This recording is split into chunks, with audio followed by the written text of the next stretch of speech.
Hi mga day! Welcome back to my YouTube channel. So for today's video ay nandito po tayo sa bagong bahay. Yes po, ito na po yung bagong bahay namin kasi yung unang bahay namin ay wala na.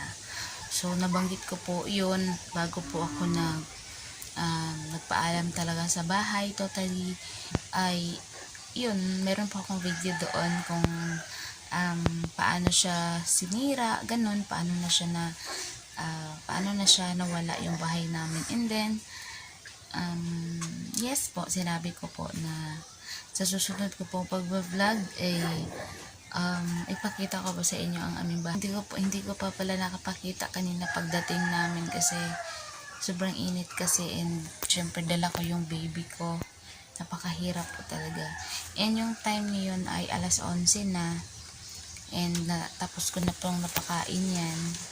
So nilagay ko lang dito sa mga plastic yung mga pagkain namin kasi wala pa po talaga kami mga plato dito. Hindi pa po siya totally na dito lahat yung mga gamit namin kasi yung ibang gamit nandoon pa sa bahay ng mama ko kasi nga wala na talaga yung bahay namin. So ngayon ay kakain muna ako, and then pagkatapos ay ito-tour ko po kayo dito sa bahay namin. Hindi pa naman siya tapos pero pwede na po siya tirhan, and patunay na nandito na yung iba namin mga gamit. Kaunti na lang yung nandoon, especially na yung mga yung pangkuryente nandoon pa doon sa bahay ng mama ko kasi hindi namin magamit kasi wala pa po talaga kaming kuryente dito. And ngayon ay kakain muna ako bago ako mag-house tour.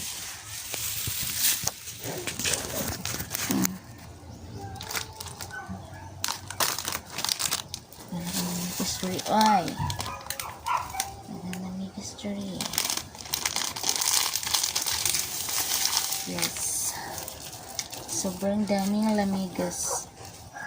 Nag-explore na yung mga lamigas.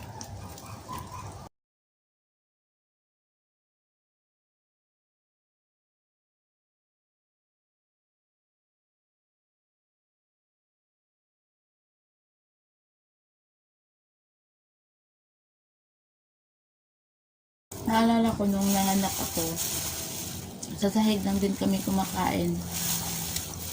Lalo na nang na-discharge na po ako. Tapos si baby yung nasa ICU po siya. Sa labas kasi walang upuan.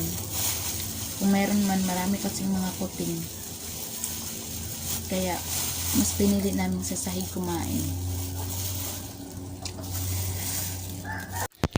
So ayun mga day, kakatapos ko lang kumain. Ngayon ay itutour ko na po kayo dito sa aming bahay.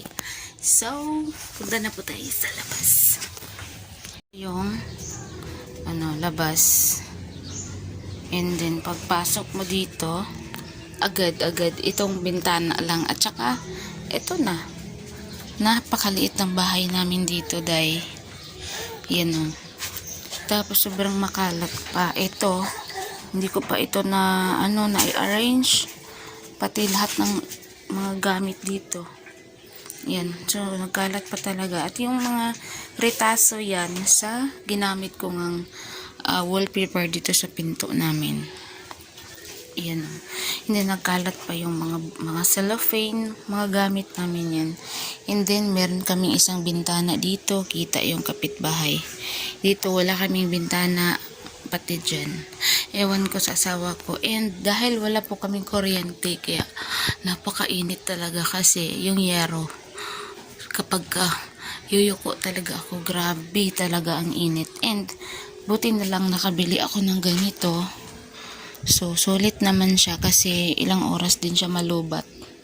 Para lang talaga sa baby ko kasi hindi niya kaya yung init dito. Tapos, mainit pa itong foam namin. So, hindi ko siya lalagyan ng cover kasi hindi kami natutulog dito. Maraming mga dito mayroon kasing pusa na natutulog dito kaya hindi ko siya nilagyan ng bed sheets. Tapos, paglabas dito sa kwarto, yan, mga kalat pa namin yan. Wala pa talaga kaming na-i-arrange. And dito naman ay yung aming kusina. So, as you can see guys, mga day, grabe talaga ang liit ng bahay namin. Kasya naman kami ditong tatlo, kasi tatlo lang kami. And syempre wala naman kaming balak na magdagdag pa ng anak kung luluubin. So as you can see, wala pa po talaga kaming gripo dito. And ito yung mga nagkalat, maraming mga gamit. Ayan oh. So hindi pa talaga siya na-arrange. And yung CR namin. So nandyan yung bowl. Hindi ko na ipakita kasi yun lang. Basta hindi ko na siya ipakita. Hindi na kailangan. So ganito lang talaga kaliit yung aming bahay. As in. And sa ngayon pala, kaya kami nandito. Kaya pala nandito ako ngayon sa bahay, Day. Kasi mga Day. Kasi ito kasi yung kahapon kasi yung schedule na magpakabit na ng tubig. Kaso lang isang buong araw na kami naghintay pero hindi sila dumating. Nung nakapag-desisyon na kami na umalis na lang kami ng mga 3 PM, bigla naman silang dumating. Tapos, yun na, may mga salita pa na hindi na daw nila kasalanan kung hindi kami makabitan. Buong araw kami naghintay. Yung 3 PM kami nagdesisyon na umuwi na lang kasi maligo. Umuwi doon sa bahay ni Mama. Ayun, so hindi kami na kabitan ng tubig. And ngayon naman, naghihintay na naman ako. Umabot na ng 1:00 na ngayon.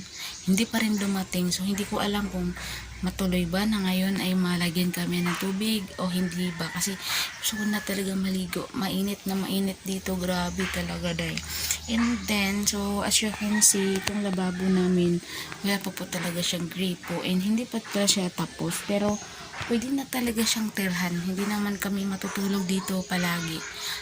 Ano lang, kapag kasi nasa tindahan kasi kami talaga nakatira ngayon, Day. Doon kami natutulog, tapos uwi na lang kami sa bahay ni Mama pag maligo. Ganun din ang sitwasyon namin pag dito na kami. Doon kami sa tindahan matutulog, doon kami paghapunan, dito kami sa bahay uuwi, dito kami maliligo, and then pagkatapos balik din naman sa tindahan. Pero ngayon kasi yung kapatid ko, yung asawa niya, wala kasing meron kasing klase yung pamangkin ko, kaya doon muna siya sa tindahan namin. Kaya dito kami, kailangan kasi daw may tao kapag magkabit ng tubig, pero ewan ko anong oras na hindi pa rin dumating. So hindi ko po alam kung matutuloy ba ngayon. Ang sa akin lang ay tinitiis ko lang yung sobrang init kasi wala pa po talaga kami kuryente. Kasi ang balak namin pagkatapos namin makabitan ng tubig, sa kuryente naman kami. And then, Day, hindi talaga biro yung gastos talaga pag magpakabit ka ng tubig, pati kuryente. Napaka mahal, Day, grabe. So ayun lang, Day, yung bahay namin. Parang liit lang talaga. And eto, para makapasok yung hangin, nilalagyan na lang ng asawa ko. Hindi na siya kino-close. Yung bandang sa CR na lang. Yan. So, yun na lang ang kino-close kasi dyan din kami maliligo para naman komportable kami. And then, lalagyan pa yan ng takip dyan. And eto, para makapasok ang hangin kasi sobrang init talaga dito. And then, ito yung lababo namin. Oh, hindi pa talaga siya, hindi ko alam kung paano siya i-DIY. Kaya pa ba ito i-DIY? Hindi ko rin alam kung paano ito i-tiles kasi nilagyan kasi ng asawa ko ng ganito. Ewan ko anong ginawa niya. So, sa tingin ko kasi lagyan ko na lang ito ng floor mat para malinis tignan So, ito na. Ito lang. Ganito lang talaga kaliit yung bahay namin, Day. Kung titingnan natin dito sa labas ng bintana, yan na. Yan ang namin, garahe. Ayun lang, guys, yung maipakita ko sa inyo sa ngayon. Kasi, yun lang naman po talaga ang laman ng bahay namin. Napakaliit po talaga ng bahay namin, as in. And, yun, hindi pa siya fully tapos, pero sa amin lang napaka-importante kasi ay tubig. And then, pagkatapos namin magpakabit ng tubig, kuryente naman. So, ayan lamang muna, guys, for today's video. Sana nagustuhan niyo itong aking video. At kung nagustuhan niyo, paka-like naman. And huwag niyo kalimutan na i-subscribe itong aking YouTube channel para magiging updated po kayo sa aking mga panibagong video. Maraming salamat po sa panonood. Bye!